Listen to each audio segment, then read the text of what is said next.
El papel olía a colonia de niña, a esa mezcla de lavanda y algo dulce que tiene siempre el cuarto de Valentina cuando uno abre sus cosas, su mochila de colores, su caja de crayolas. Lo supe antes de desdoblarlo. Era de mi nieta, era de mi Valentina de 8 años. Y en ese instante, mientras Lorena lo ponía en mi mano sin poder mirarme a los ojos, sentí algo que no había sentido en muchos años. Un frío que no venía del aire de octubre, sino de adentro. Decía así, con esa letra grande y chueca que tienen los niños cuando todavía están aprendiendo que las palabras duran para siempre. Perdón por ser sucia. Y debajo, con más cuidado, como si hubiera pensado mucho en cómo escribirlo. Tengo un secreto que no puedo contar. Nada más. 7 palabras de un lado, 8 del otro. Lo sostuve entre mis dedos y no dije nada. Lorena estaba de pie junto a la puerta, con los brazos cruzados y los ojos colorados de tanto llorar. Y yo me quedé ahí en mi silla de la cocina, con ese papel en las manos y el olor de mi nieta en la nariz y algo que ya sabía, pero que todavía no me dejaba saber del todo. Era martes, 15 de octubre de 2011. Hacía ese frío seco de Puebla en otoño que se mete por las ranuras de las ventanas aunque uno las cierre bien. En la estufa tenía agua para el café de olla. El olor del café con canela llenaba mi cocina de siempre. Esa cocina que tiene las paredes de un amarillo que ya se fue poniendo color crema con los años, pero que yo nunca he querido pintar porque así estaban cuando Aurelio vivía. Ese era mi mundo. Esa cocina, esas paredes, ese olor. Y entonces llegó Lorena con ese papel. «Mamá», dijo, solo eso. Yo la miré como solamente una madre puede mirar a su hija cuando sabe que algo está roto, sin que nadie le haya dicho nada todavía. Y bajé la vista al papel otra vez. Perdón por ser sucia. Mi Valentina de 8 años. Mi niña del alma. Tuve que cerrar los ojos un momento.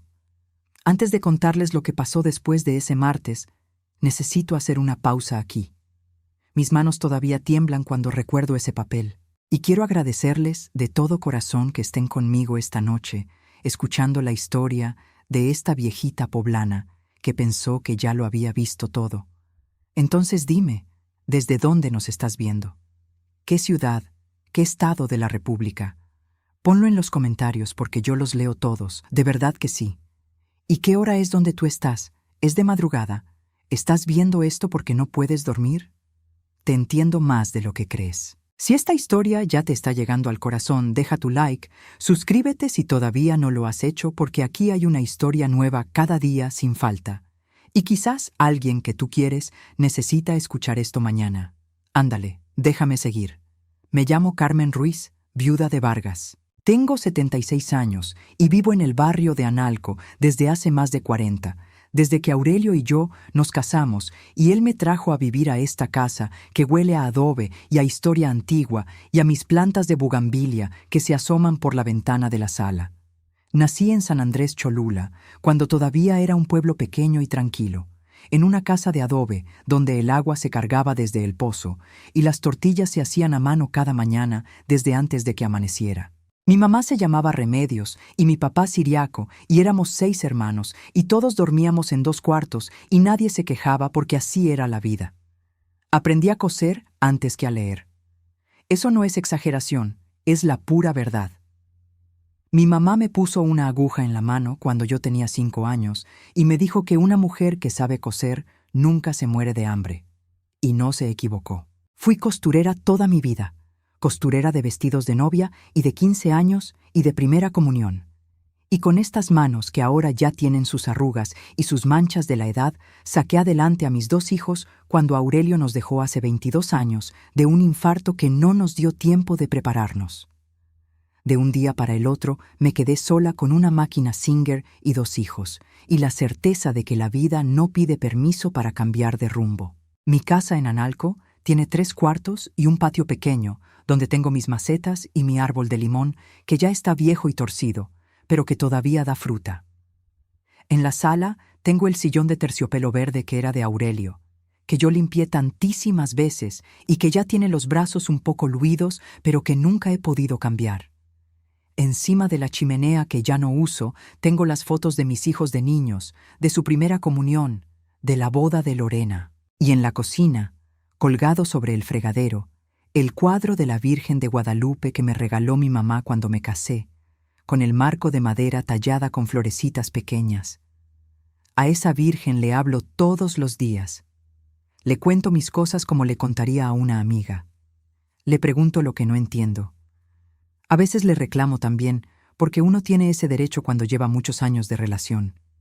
Lorena es mi hija menor. Nació un 5 de febrero y desde el primer día fue la más sensible de los dos, la que lloraba con las películas tristes y la que recogía los pájaros lastimados que encontraba en el jardín. Marcos, mi hijo mayor, se fue a vivir al Distrito Federal cuando tenía 25 años y se quedó allá con su familia. Y llama los domingos y manda dinero en diciembre, y eso tiene que ser suficiente. Pero Lorena se quedó en Puebla. Lorena se quedó cerca de mí. Eso siempre me consoló. Eso siempre me pareció una gracia especial. Cuando Lorena conoció a Rodrigo Fuentes, yo estaba contenta. ¿Para qué voy a mentir?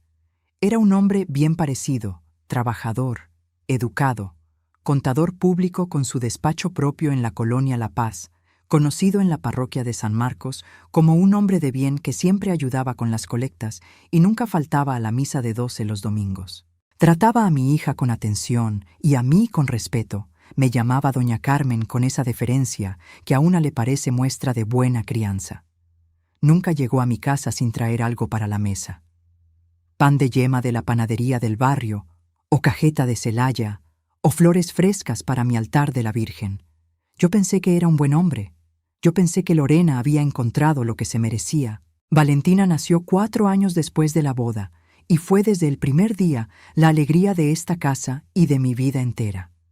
La niña más vivaz que he conocido, y mire que he conocido muchos niños en mis 76 años, con 4 hermanos propios y 2 hijos y varios sobrinos, y las hijas de las vecinas que han crecido viendo el mismo patio.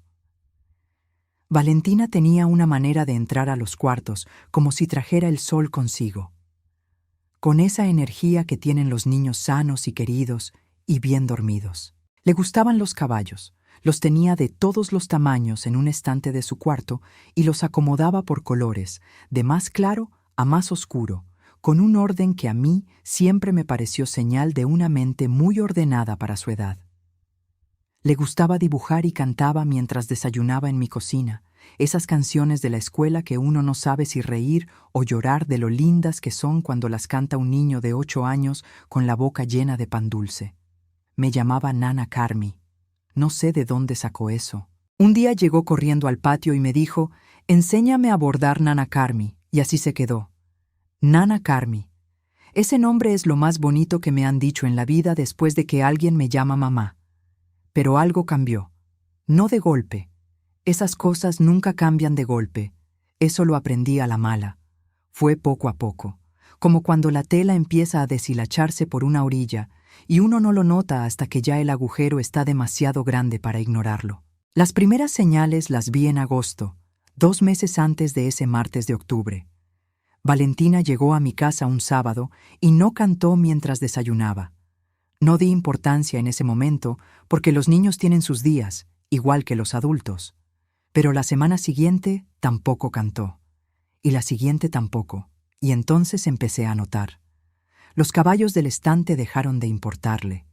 Eso me llegó más hondo que el silencio. Un día fui a recoger a Valentina a casa de Lorena y vi que todos los caballitos estaban tirados por el suelo del cuarto, como si alguien los hubiera barrido de un manotazo violento. Y Valentina estaba sentada en su cama con los brazos alrededor de las rodillas mirando la pared. Le pregunté si los recogíamos juntas y me dijo que no quería. Solo eso, que no quería. Empezó a tener pesadillas. Lorena me lo dijo casi de pasada un domingo mientras tomábamos café, que la niña se despertaba llorando en las madrugadas, que decía que había visto cosas feas. Le pregunté qué cosas y Lorena me dijo, «No sé, mamá, cosas de niños, ya se le pasará». Y yo no insistí en ese momento. Ojalá hubiera insistido. No quería comer. Antes Valentina se acababa hasta el último del caldo y pedía más tortillas, y de repente empezó a mover la comida en el plato con el tenedor sin llevársela a la boca, con esa mirada de alguien que está en otro lugar aunque su cuerpo esté en la silla. Adelgazó tantito, pero lo suficiente para que yo lo notara en sus cachetes, en sus brazos que siempre habían sido tan redonditos. Dejó de jugar con las niñas del vecindario. Antes salía corriendo en cuanto terminaba de comer, y ahora se quedaba adentro, pegada a Lorena o a mí, si yo estaba ahí. Lo que más me preocupó fue cuando empezó a pedirme que no la dejara sola. No con palabras directas, porque Valentina en aquellos meses nunca fue así de directa. Era más bien que se aferraba cuando yo me despedía, que me jalaba el delantal y me miraba con esos ojos grandes que tiene como pidiendo algo que no sabía todavía cómo pedir. Una tarde de septiembre me quedé más tiempo del que tenía pensado porque simplemente no pude soltarle la mano. Nos sentamos juntas en el sillón de la sala y yo puse una película de caballos que a ella antes le encantaba y ya no la vio.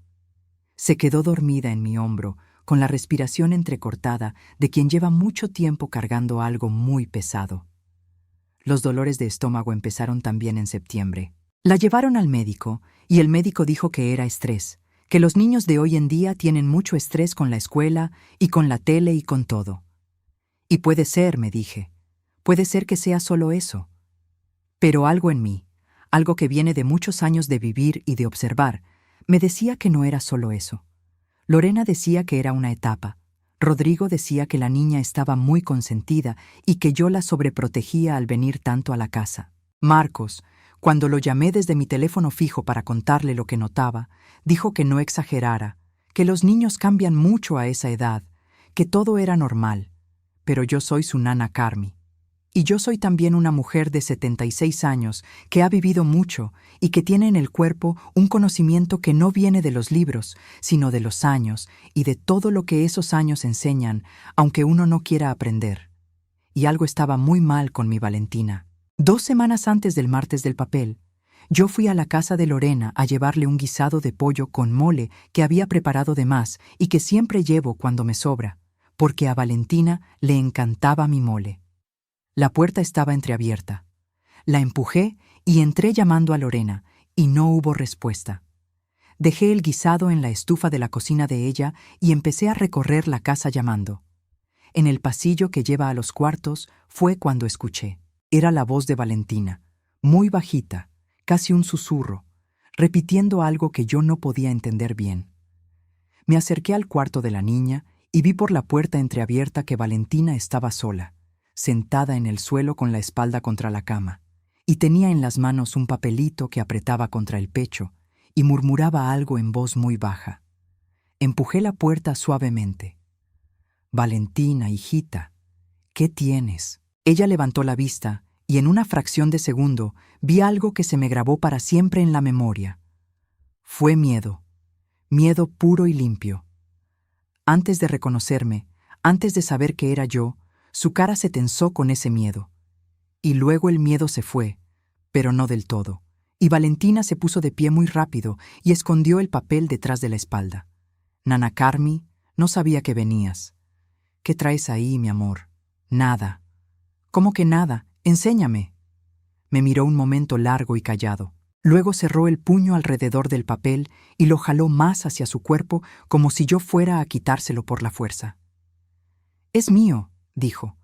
«No le puedo enseñar a nadie». No insistí. Algo muy hondo en mí me dijo que no debía insistir todavía, que debía esperar. Me senté en la orilla de su cama y le pregunté si quería que le contara un cuento y ella se sentó a mi lado muy cerquita y dijo que sí, con esa voz tan pequeña que tenía en esos días. Le conté el del conejo que perdió su sombra, uno de los que le contaba desde bebé.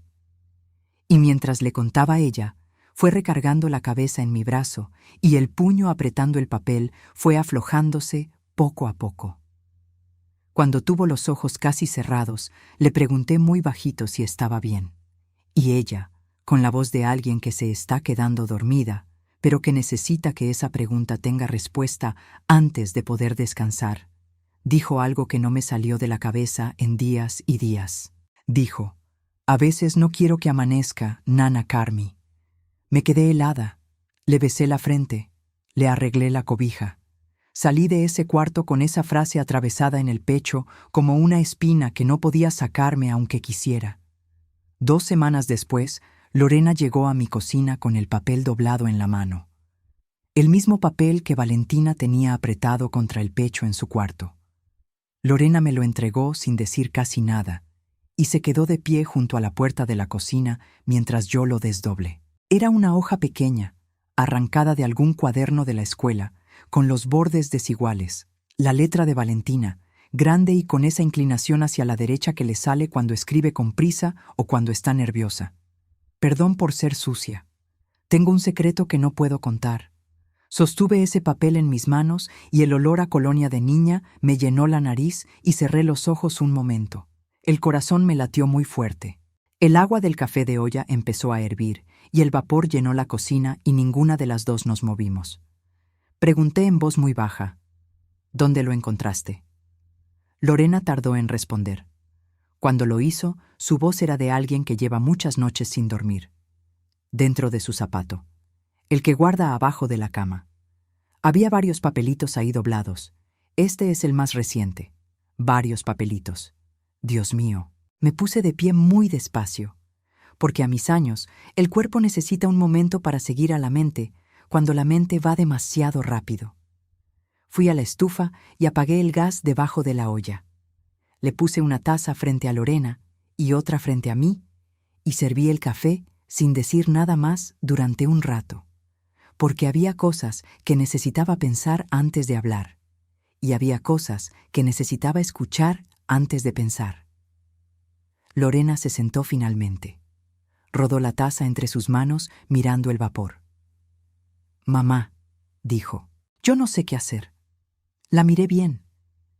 Y vi en el rostro de mi hija de 39 años la misma expresión que había visto en el de Valentina aquella tarde en el cuarto.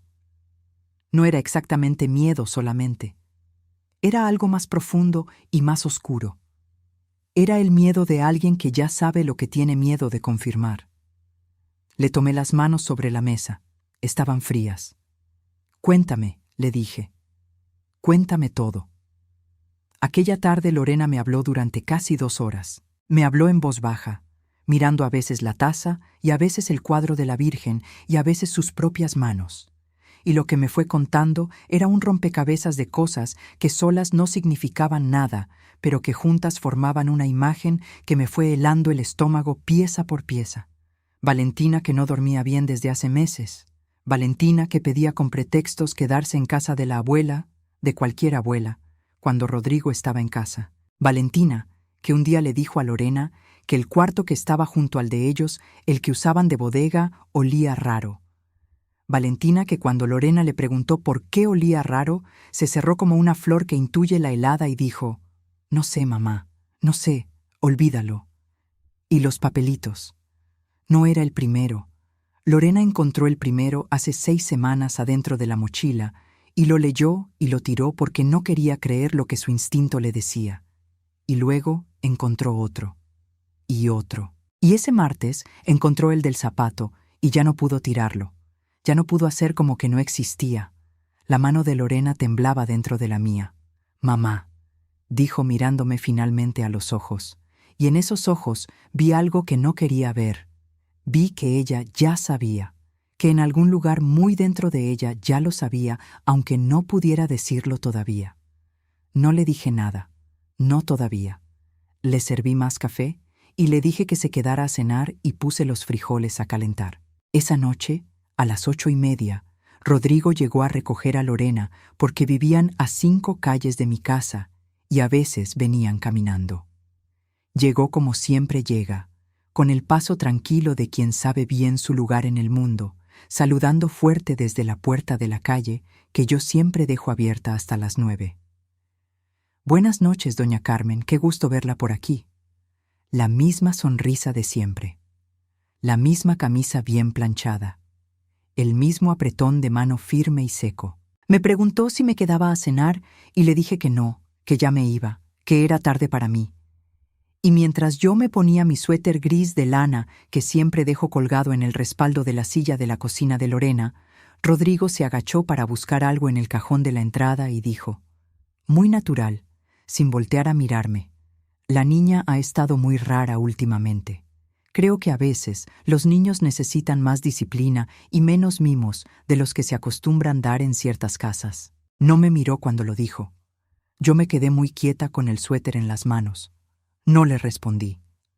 Salí a la calle oscura, al frío de la noche poblana de octubre, y caminé los 10 minutos hasta mi casa con el papel de Valentina metido en el bolsillo de mi delantal y esa frase de Rodrigo dándome vueltas y vueltas en la cabeza. Mimos de los que se acostumbran dar en ciertas casas. Era un mensaje. Yo lo supe de inmediato.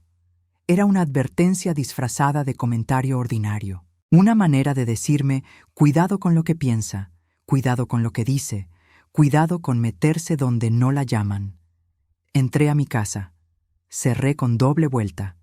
Me senté en mi silla de la cocina y saqué el papel de Valentina y lo leí otra vez en el silencio de esa noche. Y por primera vez en muchos años sentí que el suelo se movía aunque estuviera quieto. Tengo un secreto que no puedo contar. No iba a dejar que siguiera siendo un secreto. Costara lo que costara. Esa noche no dormí. Me quedé en la silla de la cocina con el café ya frío y la vela encendida frente al cuadro de la Virgen de Guadalupe, la que tiene el marco de madera tallada con las flores pequeñas, y le hablé en silencio como le hablo siempre. Le pregunté qué debía hacer. Le pregunté si estaba viendo lo mismo que yo, si me iba a ayudar o si esta vez también iba a tener que caminar sola. Y mientras estaba ahí sentada, en el silencio profundo de mi cocina con el olor del café frío y el de las bugambilias entrando por la ventana, vino a mi mente algo que no quería recordar. Una cosa de hace mucho tiempo. Una cosa que llevo cargando desde que tenía 12 años y que nunca le he contado completo a nadie, ni a Aurelio que en paz descanse, ni a mis hijos, ni a las pocas amigas de confianza que me quedan. Mi prima Rosario. Rosario era hija de mi tío Macario, el hermano menor de mi papá, y vivía con su familia en una casa a 3 calles de la nuestra en San Andrés Cholula. Era 2 años mayor que yo, delgada y callada, con unos ojos cafés muy grandes que siempre me parecieron demasiado serios para una niña de 14 años. Cuando yo tenía 12 y ella 14, empezó a cambiar de una manera que yo no entendía entonces, pero que ahora, con 76 años encima y todo lo que esos años enseñan, entiendo perfectamente. Empezó a ponerse silenciosa. Dejó de venir a jugar. Cuando la veíamos en misa los domingos miraba el suelo y no levantaba los ojos ni cuando la saludaban. Mi mamá me dijo un día que Rosario andaba muy rara últimamente. Le respondí que yo también lo notaba. Mi mamá dijo que a lo mejor era cosa de la edad, que así se ponen las muchachas cuando les empieza a cambiar el cuerpo. Pero yo notaba algo más. Notaba que Rosario se ponía tensa cuando llegaba al portón de su casa. Notaba que nunca hablaba de su casa. Notaba que cuando mi tío Macario llegaba a visitar a mi papá y Rosario estaba ahí, Rosario encontraba un pretexto para irse al cuarto de atrás. Un día, en el patio de la escuela, Rosario me jaló aparte y me dijo algo que no le había dicho a nadie. Me dijo con una voz muy bajita que había alguien en su casa que le hacía cosas. No dijo más. Solo eso. Que había alguien que le hacía cosas y que ella no quería que le hiciera esas cosas, pero que no podía decirlo porque nadie le iba a creer. Y además, ese alguien le había dicho que si contaba algo, le iba a pasar algo malo a ella y a su mamá. Yo tenía 12 años. No sabía qué hacer con eso. No tenía las palabras. No tenía la experiencia. Me quedé paralizada mirando a Rosario, y después de un momento largo y terrible, le dije lo peor que pude haberle dicho. Me dijo, quizás deberías hablar con tu mamá. Rosario me miró y en sus ojos vi algo que no quiero recordar y que sin embargo no he podido olvidar en más de 60 años. Fue una mezcla de decepción y de resignación, como quien esperaba algo y no lo recibió, como quien ya sabía que tampoco esta vez iba a haber ayuda. No volvía a hablar con ella de eso, y ella no volvió a hablarme. Y cuando cometí el error más grande de mi vida, cuando volví a casa, y pensé que quizás mi mamá debía saber, y luego pensé que no era mi asunto, y luego pensé que Rosario quizás había exagerado, y luego no hice nada. Rosario siguió en esa casa con ese secreto, y yo seguí en la mía fingiendo que no sabía nada. Rosario murió a los 20 años. Dicen que fue una enfermedad del corazón. Murió callada como había vivido en esos últimos años, sin aspavientos, sin que nadie preguntara demasiado.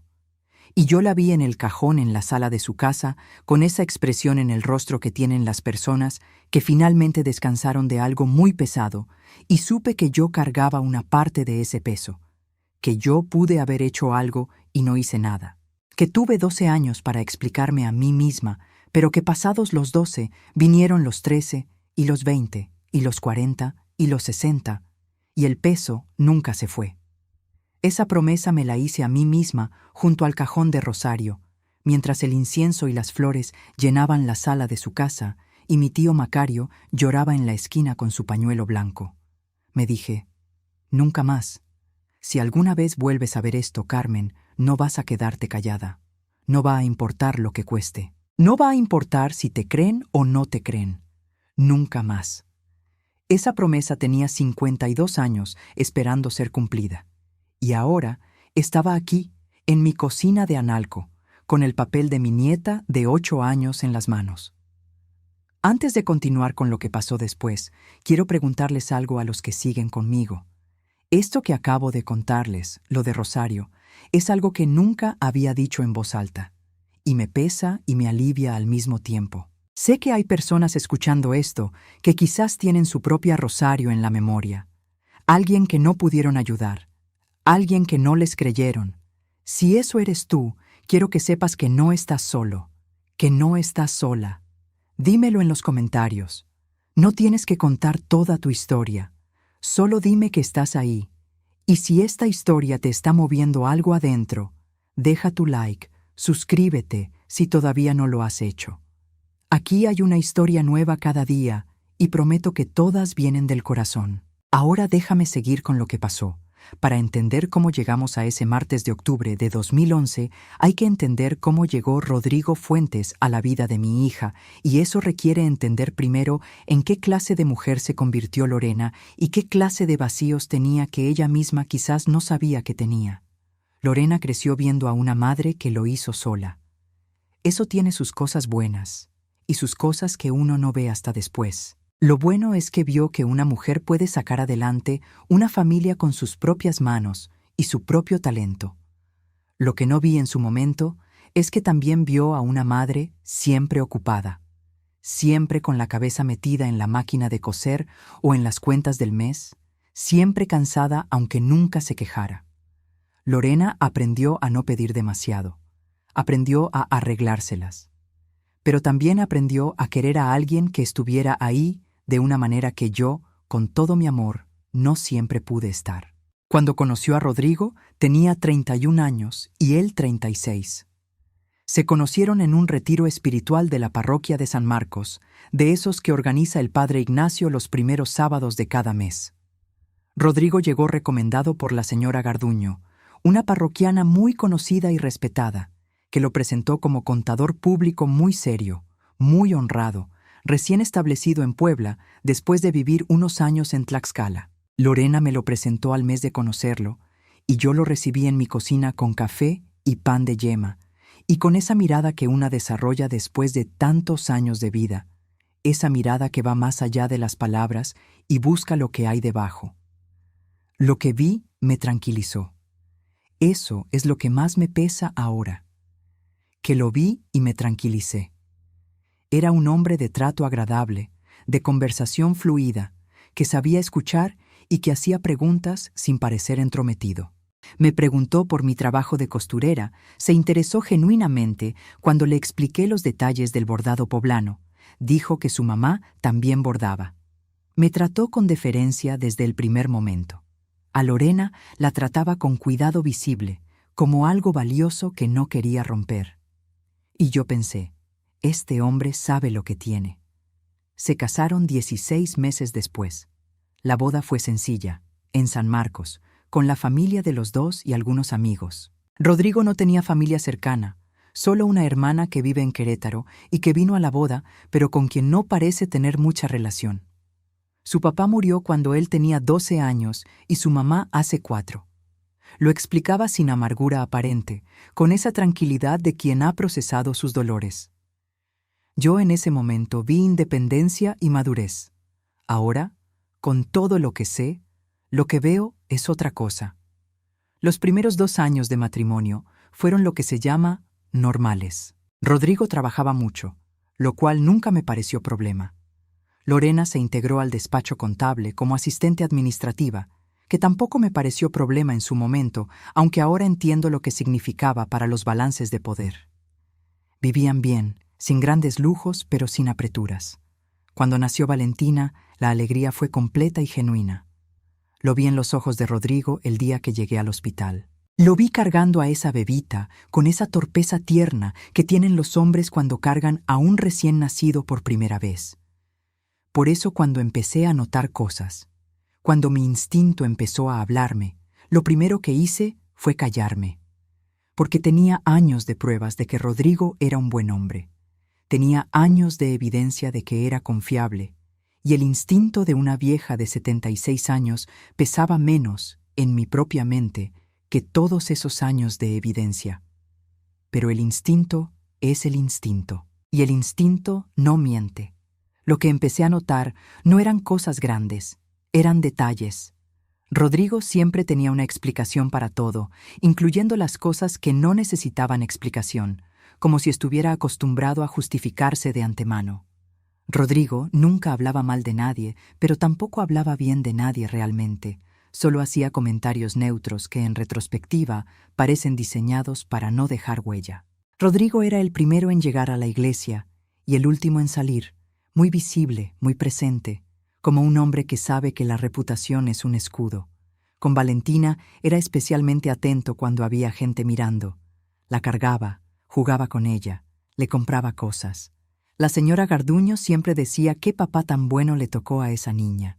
Y yo asentía porque qué iba a decir. Pero hubo un momento, hace como un año, que no le di importancia entonces, y que ahora me parece que debía haber mirado más de cerca.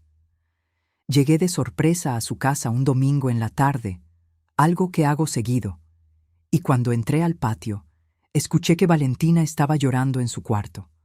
No lloraba fuerte, era ese llanto bajito, que es casi peor que el fuerte porque significa que el niño ya aprendió a no llorar de manera que se escuche. Fui hacia el cuarto, y en el pasillo me encontré con Rodrigo, que salía con cara de hombre tranquilo, y me dijo que la niña estaba cansada y que ya se iba a calmar, y me puso una mano en el hombro y me giró sutilmente de regreso a la sala como si fuera la cosa más natural del mundo.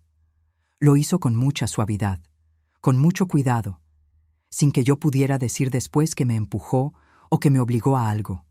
Pero me giró, y yo me dejé girar, porque era mi yerno de 6 años y era un hombre en quien confiaba, y porque el llanto de Valentina paró en ese momento, y yo me dije que ya había pasado.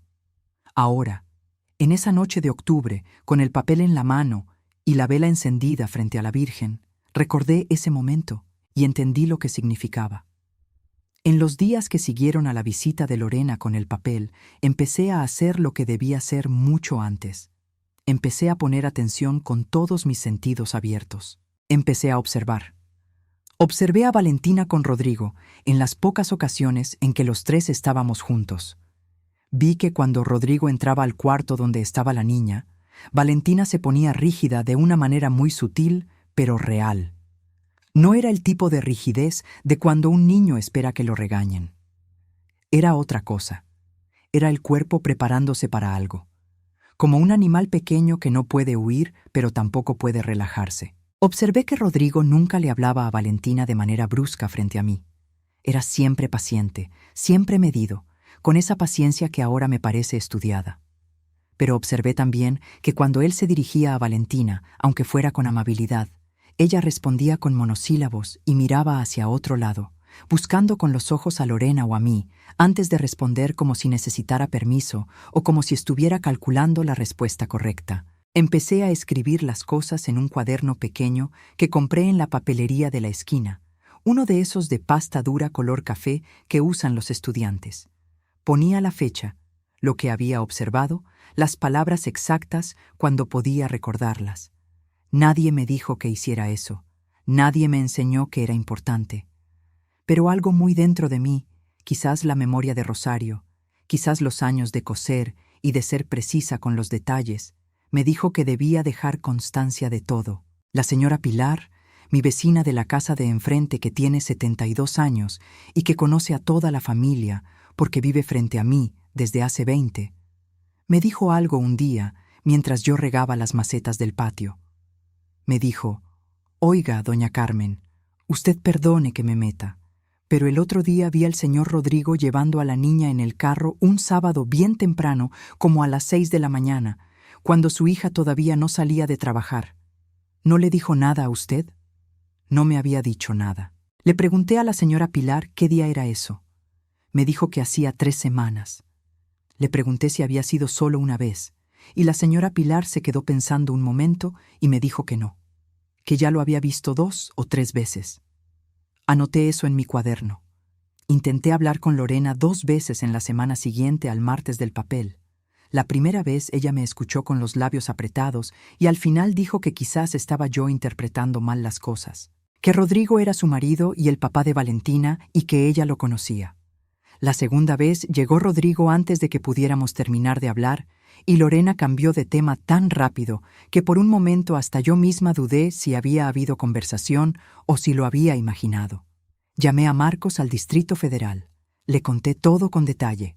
Marcos me escuchó en silencio y al final dijo: «Mamá, necesito que me escuches bien. Creo que estás viendo cosas donde no hay. Rodrigo es contador público, tiene su despacho, va a misa. ¿Qué motivo tendría?» Yo le dije que los motivos no se anuncian y que el papel existía y que el papel lo escribió Valentina con su propia mano. Marcos dijo que los niños a veces escriben cosas raras que no significan lo que los adultos creemos que significan. Y cuando colgué el teléfono, me quedé un rato larga sentada en silencio con el auricular todavía en la mano. Eso es lo más difícil de todo esto. No es solo enfrentarse a un hombre malo. Es enfrentarse a la incredulidad de las personas que uno ama. Es escuchar de tu propio hijo que quizás estás exagerando, que quizás la edad ya te está afectando, que quizás estás confundiendo cosas. Eso duele de una manera diferente y más profunda. Pero tenía mi cuaderno, tenía el papel con la letra de Valentina y tenía algo que nadie me podía quitar. 52 años de cargar a Rosario en la conciencia y la promesa que me hice en su cajón. Una tarde de la segunda semana, cuando Lorena estaba trabajando y Valentina salió de la escuela antes de lo normal porque habían suspendido clases por el Día del Maestro, fui yo a recoger a la niña y la llevé a mi casa. Le hice un atole de guayaba que le encanta y nos sentamos en el patio con el sol de las 4 de la tarde y las bugambilias encima de nosotras, y yo le fui preguntando cosas de la escuela, de sus amiguitas, del trabajo de matemáticas que me había mostrado la semana anterior. Cosas normales, cosas de siempre, y cuando ella estaba tranquila, cuando tenía las manos envueltas en la taza del atole y los hombros relajados, le pregunté muy bajito, muy sin drama, casi como si fuera parte de la conversación: «Oye, mi cielo, ¿cómo estás tú con tu papá?» Valentina se quedó quieta. No levantó la vista de la taza. «Bien», dijo. La miré. Ella no me miró. «Valentina», le dije, «sabes que conmigo puedes decir las cosas como son. Sabes que yo no me enojo. Sabes que yo estoy de tu lado siempre». El silencio duró mucho. Las bugambilias se movieron con el viento. Abajo en la calle pasó una bicicleta con una bocina de pito. Y entonces Valentina dijo, sin levantar los ojos de la taza: «Nana Carmi, hay un juego que no me gusta». Me quedé muy quieta. «¿Qué juego, mi amor?», le dije en el tono más tranquilo que pude sacar de mí misma en ese momento, aunque el corazón me estaba latiendo en los oídos. Valentina apretó la taza. «Un juego que dice que es un secreto y que si lo cuento me va a pasar algo malo. Y que le va a pasar algo malo a ti también». Se me cerró la garganta. Respiré. Respiré una vez y 2 veces y 3. «Valentina», le dije con mucho cuidado, «ningún juego verdadero tiene que ser un secreto que da miedo. Los juegos buenos no dan miedo». Ella por fin levantó los ojos y me miró. y en esos ojos vi algo que me partió el corazón en dos. Vi el peso de meses de cargar algo que ninguna niña de 8 años debería cargar. Vi también, y esto me duele más todavía, vi esperanza. La esperanza pequeña y frágil de quien está probando si puede confiar. No te va a pasar nada malo, mi cielo, le dije. Y a mí tampoco, te lo prometo. Ella asintió muy despacio, y luego dijo, qué bueno, porque ya me cansé de guardar. Esa noche, después de llevar a Valentina de regreso a casa de Lorena, caminé los 10 minutos de regreso a Analco, y al llegar al portón de mi casa, me recargué contra la pared de adobe, y respiré el aire frío de la noche, y le dije a la oscuridad y a la Virgen y a Rosario donde quiera que estuviera. Ya escuché, ya sé, y ahora voy a actuar. Fue esa misma noche cuando Rodrigo me llamó por teléfono. Era tarde, casi las 10, y su voz tenía un tono que nunca había tenido conmigo antes. Estaba hablando con esa calma, que no es calma sino control, que no es amabilidad sino cálculo. Me dijo que Lorena le había contado que yo andaba preguntando cosas, que le parecía importante que habláramos, que él entendía que yo era la abuela y que quería a la niña, pero que Valentina era su hija y que había ciertas cosas que no era apropiado hacer a sus espaldas. Me dijo que si yo tenía alguna preocupación sobre la salud o el bienestar de Valentina, lo correcto era hablarlo con ellos, como familia, en lugar de meterle ideas a la niña. Meterle ideas a la niña. Le respondí con mucha calma que yo no le metía ideas a nadie, que solo había tomado un atole con mi nieta. Rodrigo se quedó callado un momento. Luego dijo, con esa misma voz controlada, «Doña Carmen, con todo el respeto que le tengo, yo le recomiendo que se cuide mucho, que a veces las personas mayores empiezan a tener confusiones y se les olvidan las cosas, y ese es un momento difícil para toda la familia. Que él solo quería lo mejor para todos». Colgué el teléfono. Me senté en mi silla de la cocina. Las amenazas disfrazadas de preocupación, el veneno envuelto en seda. Lo que acababa de decirme era claro. Cuidado con lo que hace, viejita, porque la que va a salir perdiendo es usted. Saqué mi cuaderno café y anoté la fecha, la hora y las palabras exactas que recordaba. Cada una. Luego miré el papel de Valentina, que guardaba doblado dentro de la Biblia que tengo en la mesa de noche, entre las páginas del Salmo 23. Perdón por ser sucia. Tengo un secreto que no puedo contar. Ya no era secreto. No para mí. Y muy pronto no iba a ser secreto para nadie más. La mañana del jueves 17 de octubre me levanté antes de que amaneciera. Me hice el café de olla con canela y me senté a la mesa de la cocina con mi cuaderno café abierto frente a mí y fui leyendo todo lo que había anotado desde el principio. Lo leí despacio, con cuidado, como quien repasa las piezas de un patrón de costura antes de cortar la tela, porque uno no puede cortar si no está seguro de cada línea. Había 12 entradas. La primera era del 19 de agosto, cuando Valentina llegó por primera vez sin cantar. La última era de la noche anterior, con las palabras exactas de Rodrigo por teléfono. En medio estaban los caballos tirados en el suelo, los dolores de estómago, las pesadillas que Lorena mencionó de pasada, el día que vi a Valentina con el papel apretado contra el pecho, la frase de «a veces no quiero que amanezca», las 2 conversaciones con Lorena que no llegaron a ningún lado, lo que me dijo la señora Pilar sobre el coche de Rodrigo un sábado a las 6 de la mañana, la tarde del atole con el juego que no me gusta y las amenazas de Rodrigo disfrazadas de preocupación por mí. Salud mental. Leído todo junto, no era posible mirarlo de otra manera. Ese jueves decidí hablar con Lorena de frente. Sin rodeos, sin el cuidado excesivo que había tenido antes, porque el cuidado excesivo no había servido para nada. Y mi nieta de 8 años llevaba meses cargando algo que ninguna niña de 8 años debería cargar. La llamé a las 9 de la mañana. Le pregunté si podía pasar a verla porque tenía algo importante que decirle. Lorena vaciló. Me preguntó si era urgente. Le dije que sí. Me dijo que Rodrigo salía del despacho a las 2 y que podía ir antes, que ella estaría en casa. Llegué a las 10 con mi cuaderno café dentro de la bolsa de tela que uso para el mercado. Lorena me abrió la puerta con la cara de quien no ha dormido bien en semanas. La seguí a la cocina y le puse el cuaderno sobre la mesa. «Siéntate», le dije. «Necesito que me leas esto». Lorena me miró. «Mamá». «Siéntate, Lorena, por favor». Se sentó. Tomó el cuaderno y empezó a leer. Yo me quedé de pie junto a la ventana mirando el patio de su casa. El mismo patio donde Valentina antes jugaba con sus caballos de plástico en el suelo y ahora no jugaba. La bugambilia de ellos estaba igual que siempre, rosa fuerte contra la pared de cemento gris. El mundo afuera siguiendo como si nada.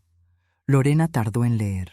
Cuando terminó, cerró el cuaderno y lo puso sobre la mesa y se quedó mirándolo con las dos manos apoyadas encima, planas, como si lo estuviera deteniendo para que no se fuera a ningún lado. «Mamá», dijo sin levantar la vista, «estos son observaciones tuyas. No son pruebas de nada. Lo escuché y me dolió como duelen las cosas cuando vienen de alguien a quien uno quiere y que en ese momento está eligiendo no ver». «Lorena», le dije con mucho cuidado, «Valentina me dijo que hay un juego que no le gusta y que si lo cuenta, le pasan cosas malas. Eso no es una observación mía, son palabras de tu hija». Las manos de Lorena se apretaron sobre el cuaderno. «Los niños dicen cosas», dijo. «Lorena, mamá, no puedes llegar aquí con un cuaderno de apuntes y decirme que mi marido...». Ella no terminó la frase. Se le fue la voz. Yo me senté frente a ella. Le puse las manos sobre las suyas. «No te estoy pidiendo que decidas nada hoy», le dije. «Te estoy pidiendo que veas lo que está frente a ti, que lo veas con los ojos de mamá, no con los de esposa. Que me digas si tú, en lo más profundo, crees que tu hija está bien». Lorena levantó los ojos, y en ese momento, en ese instante preciso, vi en su cara la respuesta que yo ya sabía. Vi que ella también lo sabía. Vi que lo había sabido durante mucho tiempo, y que lo había estado enterrando todos los días con palas de justificaciones y de miedos y de dependencias que yo no alcanzaba a medir desde afuera. Y entonces la puerta de la calle se abrió. Rodrigo llegó 1 hora y media antes de lo que dijo que llegaría. Entró a la cocina y nos vio a las dos sentadas a la mesa con el cuaderno entre nosotras, y algo pasó en su cara que duró menos de un segundo, pero que yo vi perfectamente porque yo llevaba semanas observando. Fue un cálculo, rápido, frío, como una computadora que evalúa la situación y decide la respuesta más conveniente antes de que la expresión se fije. Y la expresión que eligió fue la de un hombre sorprendido y contento de ver a su suegra. «Doña Carmen, qué gusto, no sabía que venía hoy». Yo guardé el cuaderno en mi bolsa. Se lo estaba mostrando a Lorena, dije sin más. Rodrigo miró a Lorena. Lorena miraba la mesa. «¿Qué cuaderno?», preguntó Rodrigo con esa voz suave. «Uno donde apunté cosas que he observado de Valentina en los últimos meses. Cambios de comportamiento, cosas que ella misma me dijo». El silencio que siguió duró quizás 3 segundos. Luego Rodrigo jaló una silla y se sentó, muy tranquilo, muy en control, y puso los codos sobre la mesa y me miró con una expresión de preocupación amable que me revolvió el estómago. «Doña Carmen», dijo, «entiendo que quiere mucho a la niña. Todos la queremos. Pero lo que está haciendo me parece muy serio. Hablarle a Valentina de cosas que pueden confundirla, anotarla como si fuera un caso clínico, venir aquí cuando yo no estoy a decirle cosas a mi esposa, eso no es sano para nadie, con todo respeto». «No le estoy hablando de nada que no sea real», le dije. «Pero usted no sabe que es real, doña Carmen. Usted cree que lo es. Y eso es diferente. Yo le recomiendo, de verdad, con cariño, que hable con un médico, que a veces con la edad...». «Ya me lo dijo el otro día», lo interrumpí. «Y lo diré cuantas veces sea necesario», dijo él, «porque me preocupa mucho su bienestar». Lorena no dijo nada. Yo me levanté, recogí mi bolsa. Le dije a Lorena que me llamara cuando pudiera. A Rodrigo no le dije nada más. Salí a la calle empedrada y caminé a mi casa con el corazón latiendo fuerte y la certeza de que acababa de declararse una guerra, aunque solo uno de los dos lados lo sabía oficialmente. Antes de que les cuente lo que pasó después, necesito tomarme un momento con ustedes, los que siguen ahí escuchando a esta viejita.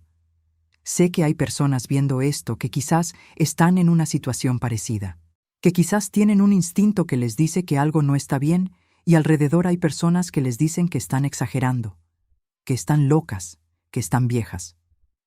A ustedes les quiero decir algo directamente. El instinto de quien ama a un niño no miente. Confíen en él. No se rindan. Dímelo en los comentarios. Cuéntame desde dónde nos ves esta noche, qué ciudad, qué estado, si es de noche o ya amaneció.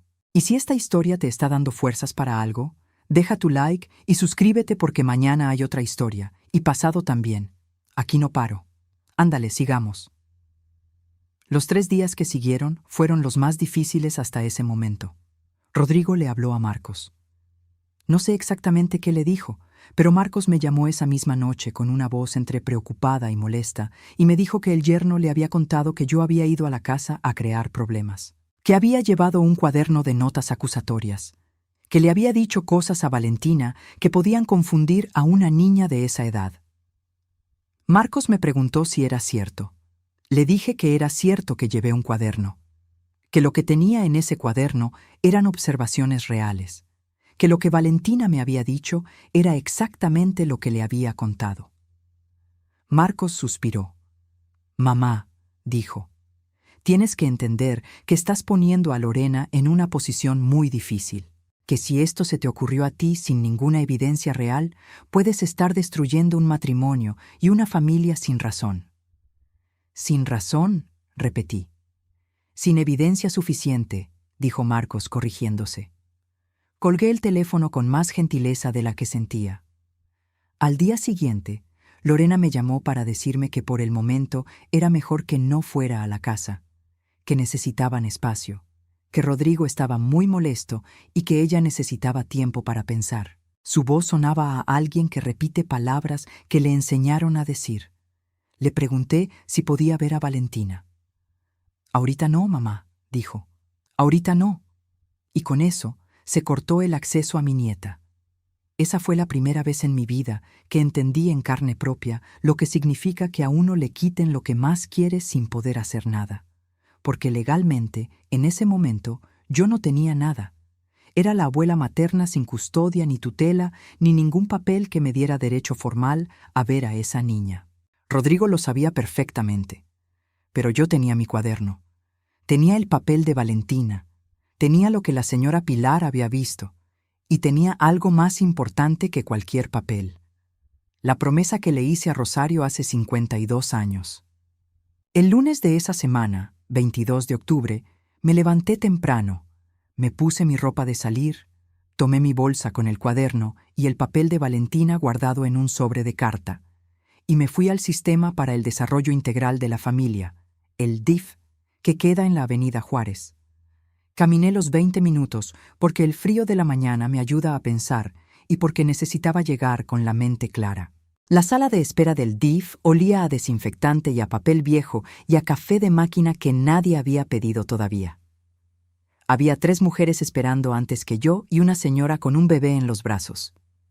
Una trabajadora social joven con uniforme azul marino tomó mis datos y me preguntó el motivo de mi visita.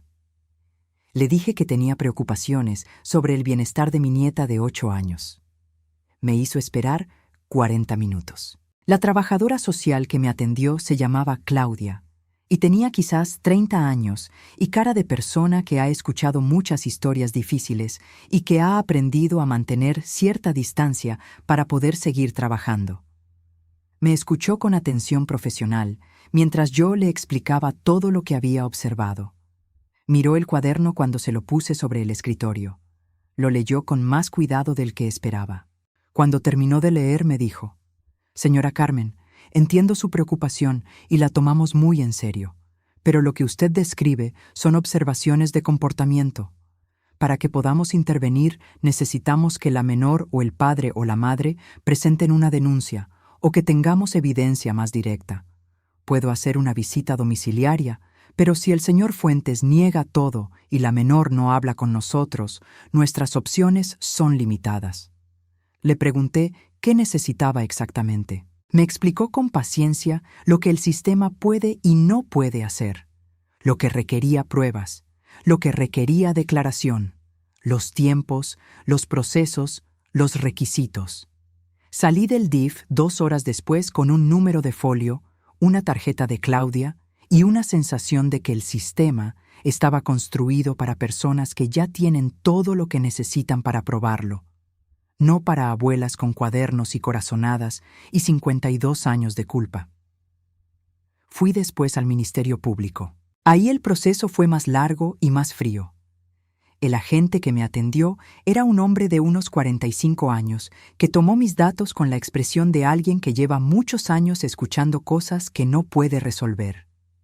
Me explicó que sin denuncia formal de la madre, o sin declaración de la menor, o sin evidencia física documentada, era difícil iniciar una averiguación. Que las observaciones de comportamiento no constituían por sí solas elemento suficiente para una carpeta de investigación. Que si quería, podía dejar un escrito de queja ante el ministerio y que lo iban a revisar. Dejé el escrito. Me lo pusieron en una carpeta. Me dieron un número. Salí a la calle con el sol de la tarde en la cara y las piernas cansadas, y el peso de comprender que la justicia es un edificio muy grande, con muchas puertas, y que no todas están abiertas para las personas que más las necesitan. Caminé hasta la parroquia de San Marcos. No era la parroquia de Lorena y Rodrigo, era otra más antigua, con las paredes de piedra oscura y el olor a copal y a flores que tienen las iglesias viejas de Puebla. Me senté en una banca del fondo y me quedé ahí sin rezar nada en particular, solo sentada con el peso de todo sobre los hombros y la pregunta de qué más podía hacer. Rodrigo contraatacó 3 días después con un movimiento que no esperaba.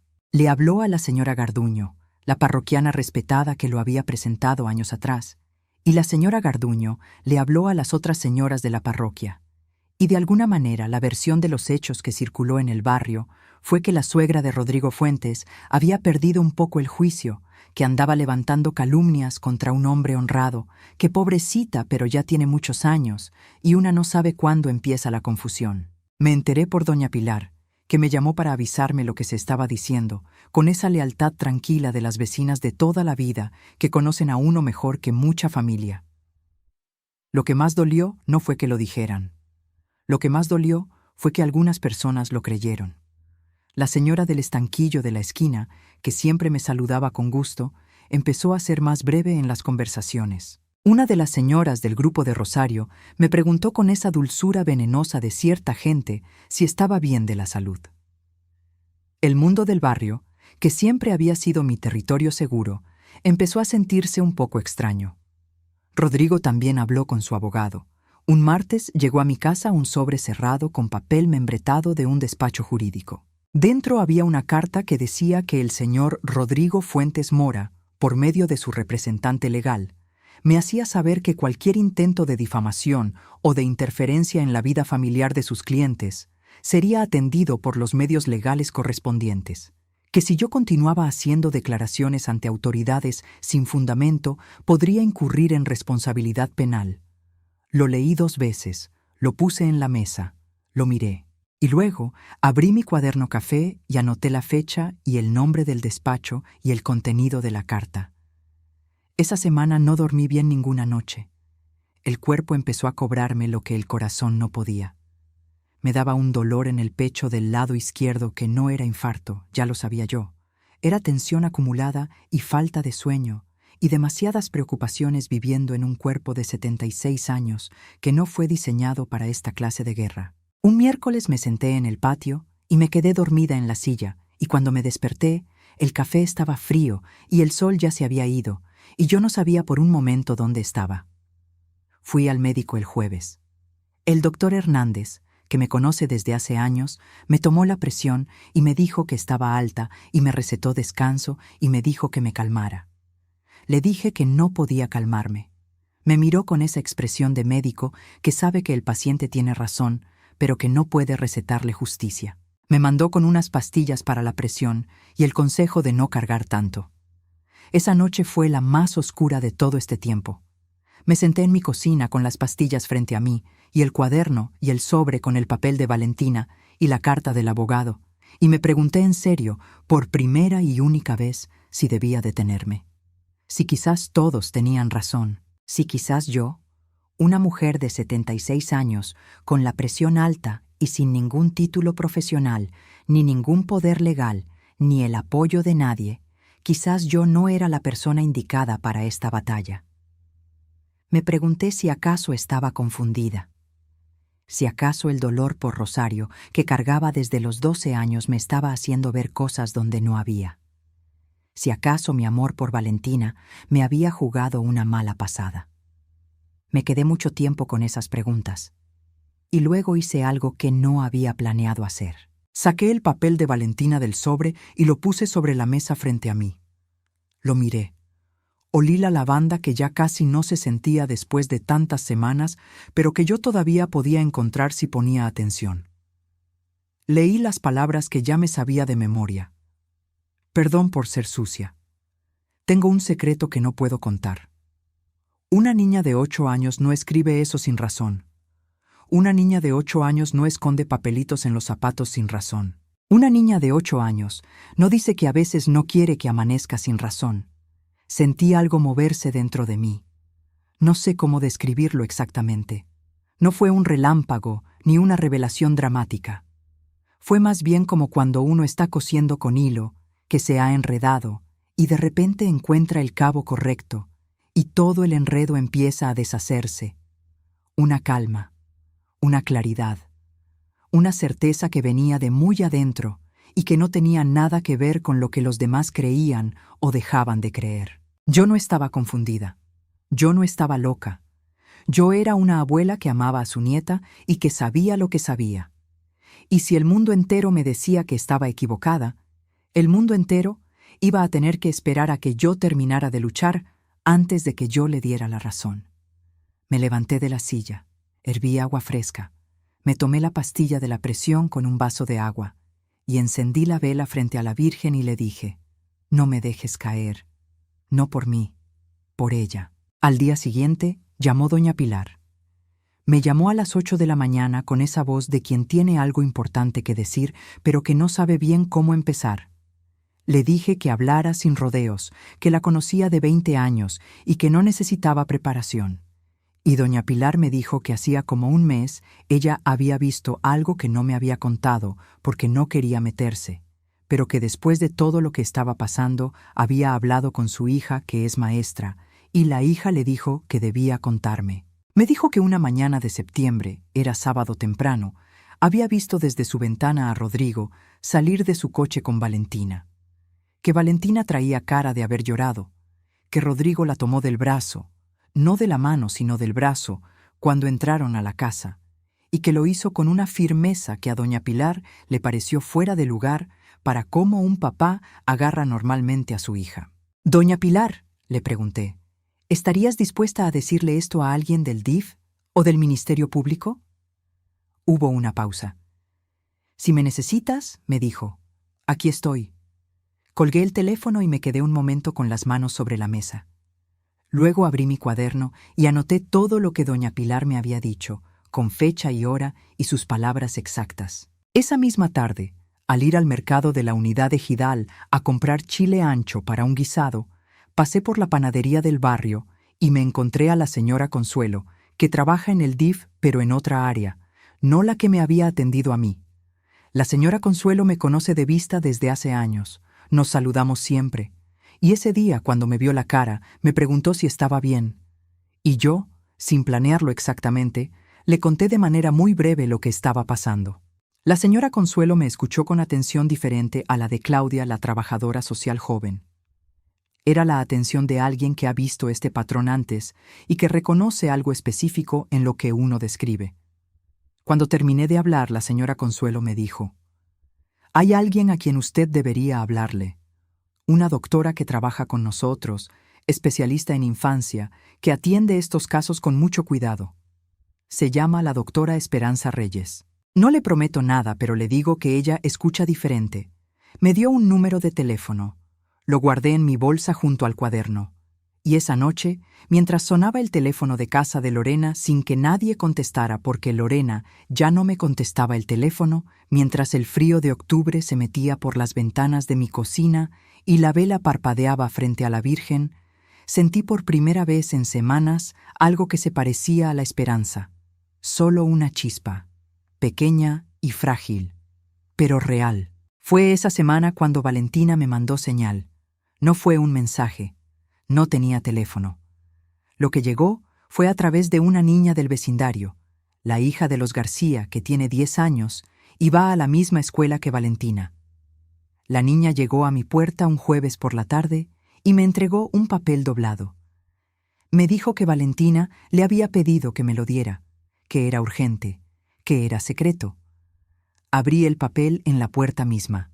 Era una hojita pequeña, otra vez arrancada de un cuaderno. Y en la letra grande y torcida de Valentina decía una sola cosa: Nana Carmi, no te rajes, no te rajes. Una niña de 8 años que había aprendido de algún lado, en alguna conversación de patio de escuela o de televisión o de algún cuento, que rajarse era rendirse, y que me estaba pidiendo que no me rindiera. No lloré en la puerta. Esperé a que la niña de los García se fuera. Entré a la cocina. Me senté. Y ahí sí lloré, un rato largo, con la cabeza entre las manos y el papel de Valentina contra el pecho. Luego guardé el papel en la Biblia junto al otro.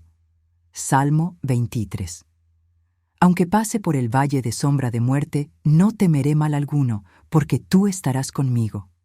Al día siguiente llamé a la doctora Esperanza Reyes. La doctora Esperanza Reyes tenía 43 años, voz tranquila y manera de escuchar que era diferente a cualquier otra que yo había encontrado hasta ese momento. No interrumpía, no tomaba notas mientras uno hablaba, esperaba a que uno terminara y luego preguntaba. Cuando le expliqué quién era y qué estaba pasando por teléfono, no me dijo que volviera con evidencia suficiente. Me dijo que podía verme el martes siguiente a las 10 de la mañana. Ese martes 29 de octubre llegué a su consultorio en el DIF con mi bolsa de tela, mi cuaderno café, el sobre con los 2 papeles de Valentina y la carta del abogado de Rodrigo. Me senté frente a la doctora Reyes en una silla cómoda con cojines de colores y le entregué todo lo que tenía. Lo vio todo con calma. Leyó el cuaderno con atención. Leyó los papeles de Valentina 2 veces. Cuando terminó me preguntó si podía hacerme algunas preguntas sobre Valentina y yo le dije que sí. Sus preguntas eran distintas. No me preguntó solo qué había observado, sino cómo. Me preguntó sobre los cambios de sueño con detalles.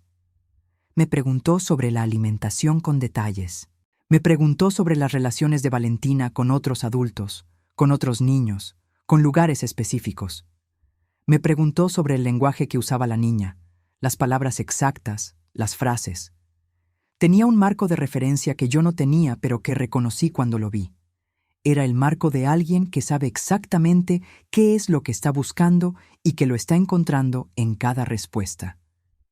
Cuando terminó, se quedó un momento en silencio. Luego me dijo: «Señora Carmen, lo que me describe forma un patrón que conozco bien. No puedo hacer diagnósticos ni conclusiones formales sin evaluar directamente a la menor. Pero puedo decirle que sus observaciones son consistentes con las de alguien que ha sido capacitada específicamente para notar estas señales. El comportamiento que describe, los papelitos, el lenguaje de secreto y de suciedad, el miedo específico, todo eso tiene un nombre y un significado en mi campo. Si la madre lo permite, yo puedo hacer una evaluación clínica de Valentina. Esa evaluación puede dar elementos mucho más sólidos que los que tiene usted ahora». Le pregunté si tenía que ser con el permiso de la madre. «Idealmente sí», me dijo. «Pero hay vías cuando la madre no coopera. Si usted presenta una denuncia formal con los elementos que tiene, incluyendo la declaración de su vecina, yo puedo solicitar al DIF la evaluación de oficio como medida de protección. Hay vías». 2 palabras que me devolvieron la respiración. Le pregunté qué necesitaba de mí. Me dijo que necesitaba que yo hiciera la denuncia formal con todo lo que tenía, incluyendo a doña Pilar como testigo, y que solicitara de manera específica una evaluación psicológica de la menor por sospecha de abuso intrafamiliar, que ella estaría disponible para respaldar esa solicitud desde el DIF si la coordinación institucional lo permitía. Salí de ese consultorio diferente a como había entrado. No tenía todo resuelto, no tenía garantías, pero tenía aliada, y las aliadas cambian todo. Esa tarde llamé a doña Pilar y le conté lo que la doctora Reyes me había dicho. Doña Pilar escuchó en silencio y luego me dijo: «Dime cuándo y dónde, Carmen, y yo voy». Esa noche también llamé a Lorena. No para persuadirla todavía, solo para decirle que la quería y que lo que estaba haciendo lo hacía por Valentina y por ella. Lorena no dijo casi nada, pero tampoco colgó. Se quedó en silencio del otro lado de la línea y yo me quedé en silencio de este lado, y en ese silencio largo y pesado estaba todo lo que ninguna de las dos sabía todavía cómo decir. El miércoles 30 de octubre regresé al Ministerio Público. Esta vez fui con doña Pilar a mi lado, con mi cuaderno, con los 2 papeles de Valentina en el sobre, con la carta del abogado de Rodrigo y con un escrito que había preparado la noche anterior con mi letra más clara, detallando todo en orden cronológico desde el 19 de agosto hasta ese día. El agente que me atendió era diferente al de la primera vez. Era una mujer joven, la agente Torres, que nos escuchó a las 2 con una atención que me pareció genuina. Cuando doña Pilar describió lo que había visto ese sábado de septiembre, la agente Torres anotó todo sin interrumpir y le pidió a doña Pilar que firmara una declaración. Cuando la agente Torres leyó los papeles de Valentina, se detuvo en el que decía «Perdón por ser sucia». Lo sostuvo un momento, y sin levantar los ojos del papel me preguntó qué edad tenía la niña cuando lo escribió. 8 años, le dije. La agente Torres puso el papel sobre el escritorio con cuidado, como si también ella entendiera que era algo que no debía maltratarse. «Voy a abrirles una carpeta de investigación», dijo. Había venido al Ministerio Público 2 veces antes y me habían dado un número de folio. Esta vez me dijeron que se abría una carpeta. No era lo mismo. No sé si la agente Torres tenía más experiencia o más disposición, o si el peso acumulado de lo que yo presentaba esa vez era suficiente para cruzar el umbral de lo que el sistema requiere. Quizás fue doña Pilar. Quizás fueron los 2 papeles de Valentina juntos. Quizás fue simplemente que esa mañana la persona correcta estaba en el escritorio correcto. Hay una cosa que aprendí en todo este proceso y que quiero decirla aquí porque hay personas escuchando que quizás necesitan saberlo. No siempre la primera puerta que tocan se abre. A veces hay que tocar 3 puertas. A veces hay que tocar 10. No porque el sistema sea malo, sino porque el sistema es grande y complejo, y dentro de él hay personas con más capacidad y disposición que otras. No se rindan en la segunda puerta. No se rindan en la quinta. Busquen a la doctora Reyes de su colonia, a la agente Torres de su delegación, a la doña Pilar de su calle. Están ahí. Quiero preguntarles algo antes de seguir. ¿Desde dónde nos acompañan esta noche? Díganme su ciudad, su estado. ¿Cuántos de ustedes conocen a alguien que necesite escuchar esta historia? Compartan esto. Suscríbanse si todavía no lo han hecho. Estoy aquí cada día con una historia nueva. Y a veces la historia que alguien necesita escuchar es exactamente esta. Sigamos. La carpeta de investigación se abrió. La doctora Reyes fue notificada por vía institucional. Y el DIF, con ese número de carpeta, solicitó formalmente a través del juzgado familiar una evaluación de Valentina. El jueves 1 de noviembre, que ese año cayó en martes, Lorena recibió la notificación del juzgado familiar. No sé qué sintió exactamente cuando la leyó. Sé lo que me contó después, meses después, cuando ya podíamos hablar sin que entre nosotras hubiera todo ese peso. Me dijo que cuando vio el sello del juzgado, algo dentro de ella se quebró de una manera que en ese momento le dolió, pero que después entendió que era necesario. Me dijo que se sentó en la cocina de su casa con la notificación en la mano y lloró durante mucho tiempo. Me dijo que Rodrigo llegó mientras ella lloraba y leyó la notificación y su cara cambió de una manera que ella nunca había visto antes. No fue enojo. Fue algo más frío. Fue el miedo de alguien que sabe que la máscara se está cayendo. La evaluación de Valentina se programó para el lunes 5 de noviembre. Pero el sábado 3 de noviembre ocurrió algo que nadie había planeado. Valentina llamó por teléfono a mi casa desde el teléfono fijo de la señora de los García, que vivía frente a la escuela de ella. Me llamó a las 4 de la tarde con una voz que yo no le había escuchado en meses. Había algo diferente en esa voz. No era el miedo de los meses anteriores, era algo más parecido a la determinación. O quizás era simplemente el agotamiento de llevar demasiado tiempo callada. «Nana Carmi», me dijo, «ya quiero contarlo». Respiré muy despacio. «Está bien, mi cielo», le dije. «Aquí estoy». Me habló durante 20 minutos. Me dijo cosas con las palabras de una niña de 8 años, con los rodeos y los eufemismos y las metáforas infantiles con que los niños describen lo que no tienen vocabulario adulto para describir, pero que eran absolutamente claros en su significado. Me dijo cuándo había empezado. Me dijo dónde. Me dijo que Rodrigo le había dicho que era culpa de ella por ser demasiado bonita. Me dijo que le había dicho que si lo contaba a Carmen, le iba a pasar algo malo porque las abuelas que se meten donde no las llaman, se enferman y se mueren. Me dijo también, «Pero tú no te moriste, Nana Carmi, y yo ya no le creo». Tuve que tapar el teléfono con la mano un momento para que ella no escuchara lo que me pasaba por dentro. Luego volví. «Escúchame bien, mi amor», le dije con la voz más firme que pude. «Lo que pasó no fue tu culpa, no eres sucia. Eso que él te dijo es mentira. Tú eres mi Valentina de siempre y lo que vas a hacer el lunes cuando vengan las señoras del DIF es decirles lo que me acabas de decir a mí. ¿Puedes hacer eso?» Una pausa. «Sí», dijo. «Si tú estás». Le prometí que iba a estar. Esa noche le llamé a la doctora Reyes a su teléfono de trabajo y le dejé un mensaje diciendo que había tenido contacto con la menor y que la niña había expresado disposición para hablar. La doctora Reyes me devolvió la llamada al día siguiente y me dijo que anotaba eso para la evaluación del lunes. El domingo 4 de noviembre no llamé a Lorena. No porque no quisiera, sino porque sentí que había cosas que ella necesitaba procesar sola.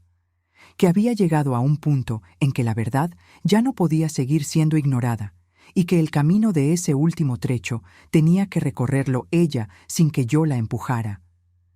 Me equivoqué en calcular cuánto tardó ese recorrido. Lorena me llamó el domingo a las 11 de la noche. Estaba llorando.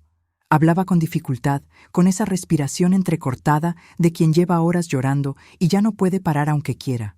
Me dijo, «Mamá, encontré algo». Le pregunté qué había encontrado. Me dijo que había revisado el coche de Rodrigo después de que él se fue a dormir. Que lo había revisado porque algo le dijo que debía hacerlo. Que en la cajuela, dentro de una mochila que siempre había estado ahí y que ella siempre había asumido que era de trabajo, había cosas que no podían tener explicación inocente. Ropa de niña que no era de Valentina, un teléfono celular que no reconocía, y un cuaderno con anotaciones que no entendió completamente, pero que la hicieron llamarme de inmediato. «Lorena», le dije, «escúchame, no muevas nada, no toques nada más. Cierra la cajuela, regresa a la casa. Mañana a las 9 de la mañana nos vamos juntas a la fiscalía y llevas ese coche». Un silencio largo, y luego, con una voz que era la de mi hija de siempre, la de la niña sensible que recogía pájaros lastimados. «Sí, mamá, voy». El lunes 5 de noviembre amaneció con ese sol de Puebla en noviembre que es claro y frío y que le da a las cosas un contorno muy nítido, como si el mundo hubiera decidido mostrar todo exactamente como es. Fui a casa de Lorena a las 8:30. Lorena me abrió la puerta con los ojos de alguien que no ha dormido, pero que tiene algo firme en la mirada, que antes no tenía. La niña ya no estaba. La habían mandado con la señora García desde el día anterior. Rodrigo estaba en el cuarto. Lorena me llevó al coche estacionado en el garaje y me mostró la mochila en la cajuela con las cosas que había encontrado. No las toqué. Le dije que bien.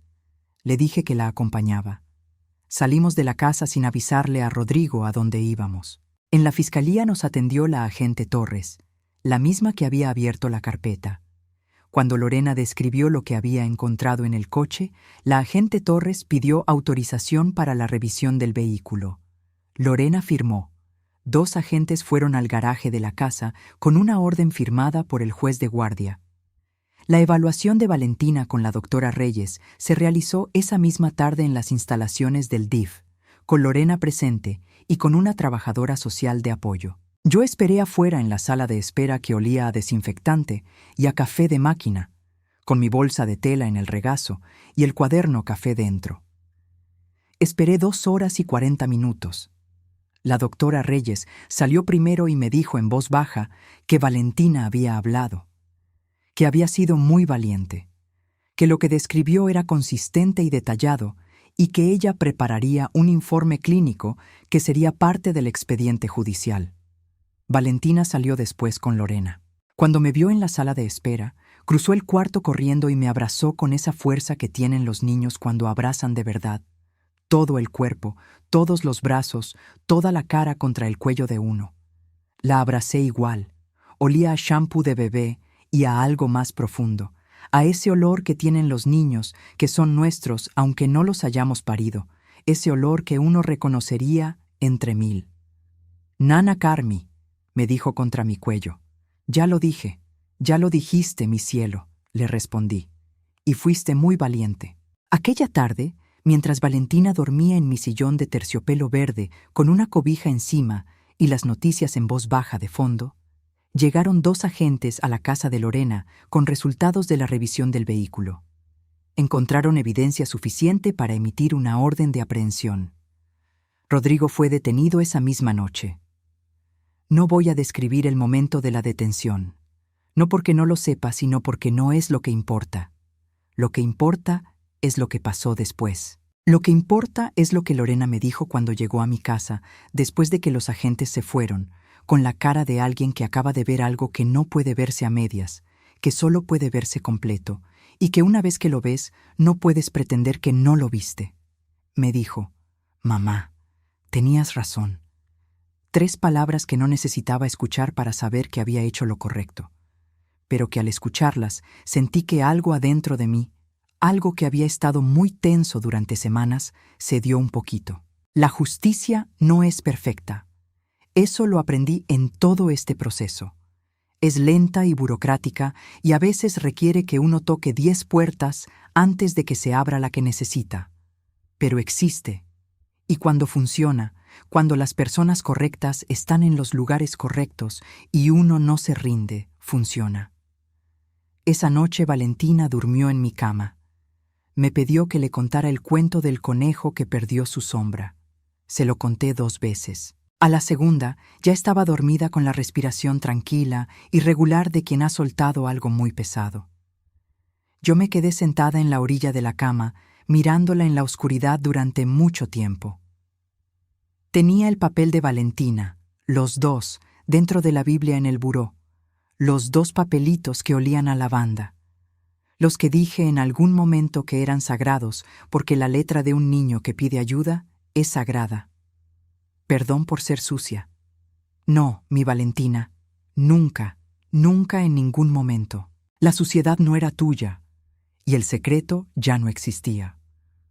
Pasaron 6 meses. Lo digo así, de golpe, porque a veces la mejor manera de cruzar un río es no mirar el agua sino el otro lado. Los 6 meses que siguieron a la detención de Rodrigo fueron los más complicados de una manera diferente a todo lo anterior. Antes el enemigo estaba afuera, claro y definido, y uno sabía contra qué estaba luchando. Después de que se lo llevaron, el trabajo que quedó fue el de adentro. Y el trabajo de adentro es más silencioso y más lento, y a veces más difícil porque no tiene forma reconocible. Para cuando llegó el mes de mayo de 2012, Valentina tenía 9 años y 3 meses y había dormido 23 noches seguidas sin pesadillas. Yo llevaba la cuenta.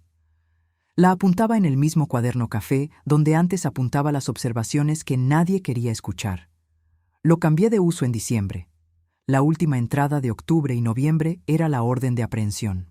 La primera entrada de diciembre era: Valentina durmió toda la noche, y luego fueron acumulándose 2 noches, 5, 12, una interrupción, de vuelta, 8 seguidas, 15, 23. La psicóloga que le asignaron del DIF se llamaba Rebeca y venía los miércoles a las 4 de la tarde a mi casa, porque Valentina se negaba a ir a ningún consultorio nuevo por el momento, y la doctora Reyes había recomendado respetar eso. Rebeca era joven, de unos 28 años, con trenzas y bolsa de tela como la mía, y la misma manera tranquila de escuchar que tenía la doctora Reyes. Valentina tardó 3 sesiones en hablarle de verdad. A la 4ª sesión, yo estaba en la cocina preparando el atole y escuché desde ahí, sin querer, la risa de Valentina. Una risa real, de niña, no la risa corta y controlada que había tenido en los meses difíciles.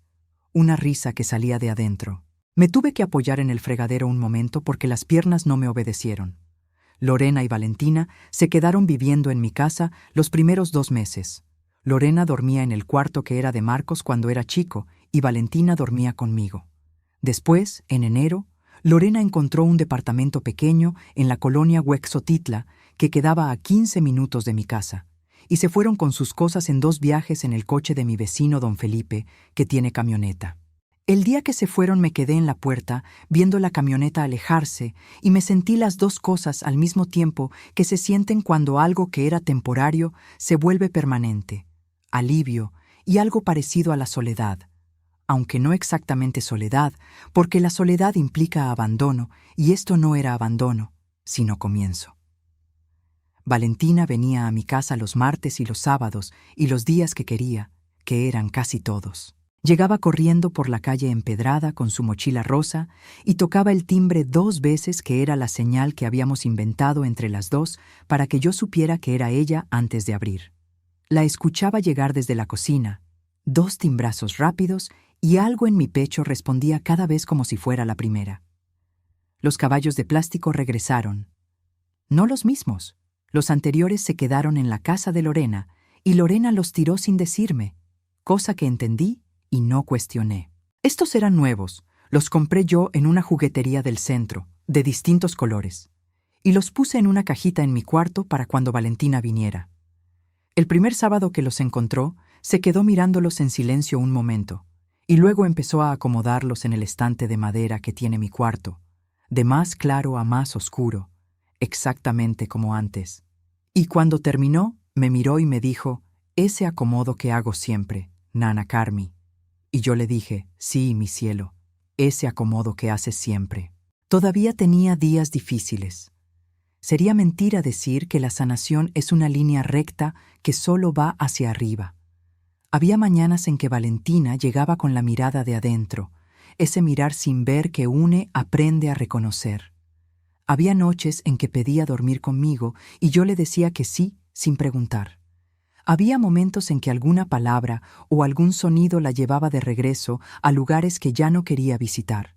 La psicóloga Rebeca nos había explicado a Lorena y a mí que eso era normal, que el cerebro de los niños que han pasado por trauma tiene sus propios tiempos y que respetar esos tiempos es la mejor medicina que uno puede dar.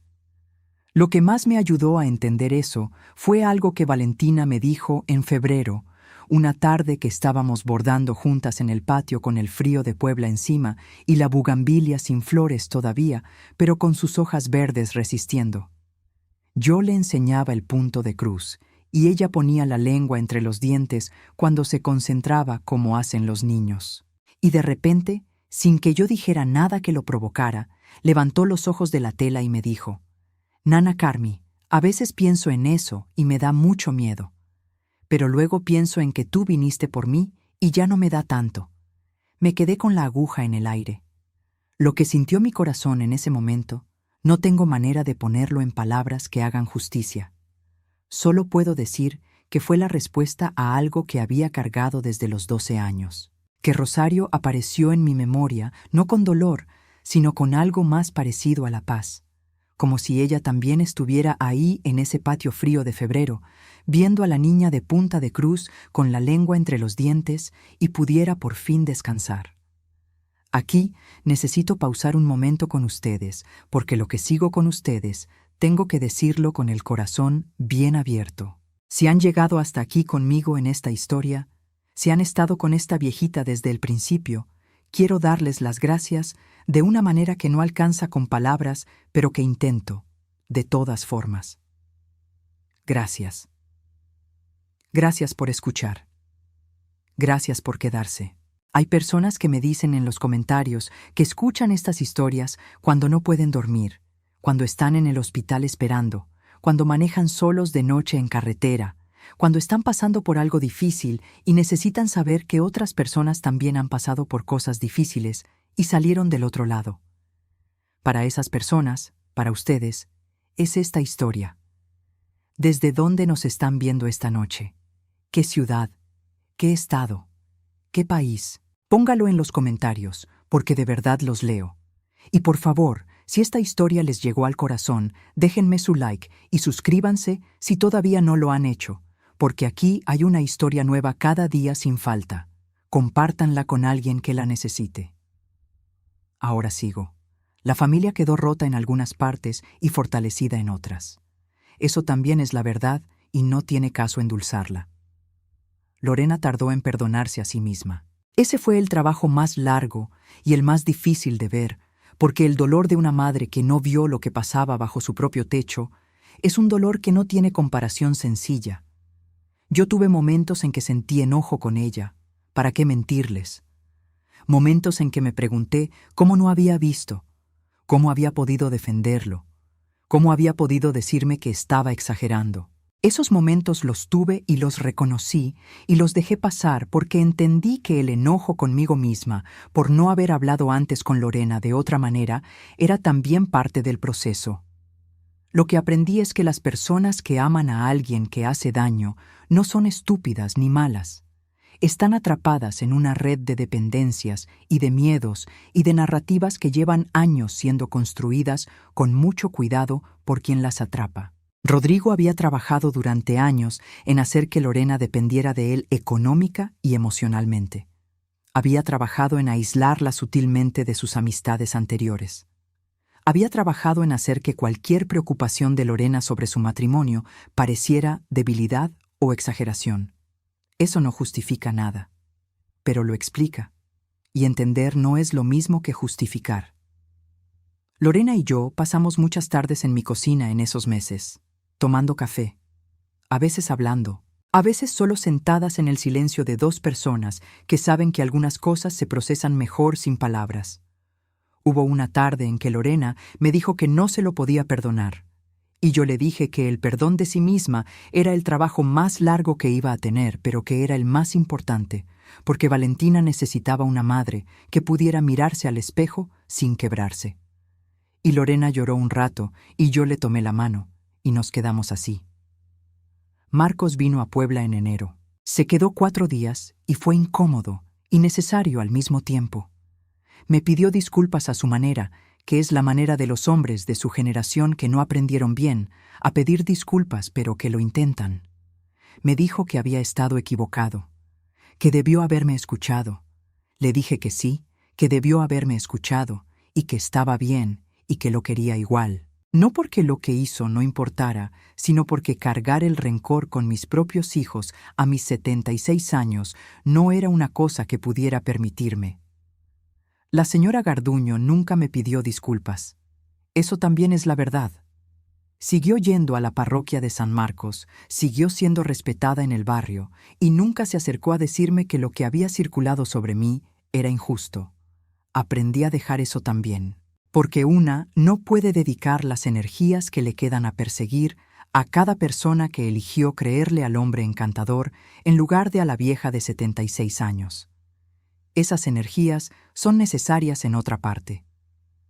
Doña Pilar se convirtió en mi amiga más cercana en esos meses.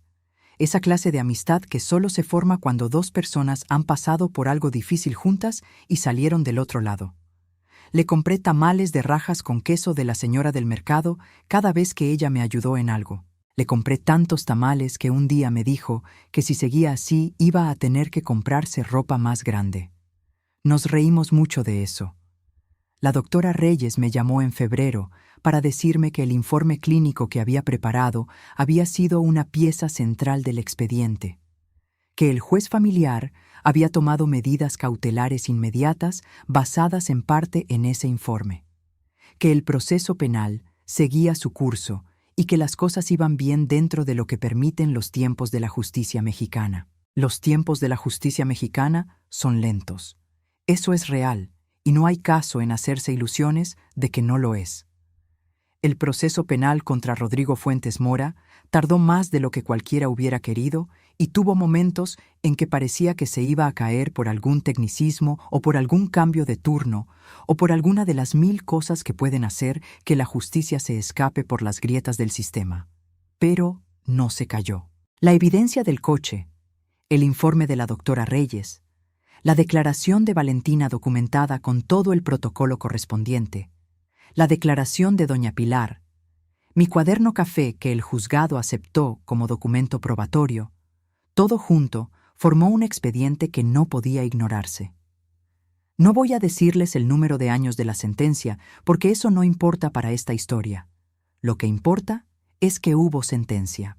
Que el hombre que destruyó la infancia de mi nieta durante meses respondió ante la ley por lo que hizo.